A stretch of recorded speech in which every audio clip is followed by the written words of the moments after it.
Hi sister, இன்னைக்கு baby dress collection என்ன கொண்டு வந்திருக்கீங்க? ஹாய் மக்களே வணக்கம். இன்றைக்கி நம்ம பேபிஸ் நெஸ்ட் கிட்ஸ் வேரில் என்ன கலெக்ஷன் கொண்டு வந்திருக்கோம்னா மஸ்லின் ஃப்ராக்ஸ் கொண்டு வந்திருக்கோம். சம்மருக்கு நல்ல யூனிக்கான கலர்ஸ்லேயும் வந்திருக்கு உங்களுக்கு. இதில் என்ன சைஸஸ் அவைலபிலிட்டி அப்படின்னு பார்த்தீங்கன்னா 0 to 3 up to 18 months size வரைக்கும் அவைலபிலிட்டி இருக்குது.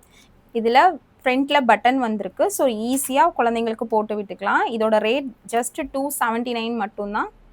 இதில் என்னென்ன கலர்ஸ் இருக்குதுன்னு பார்க்கலாமா?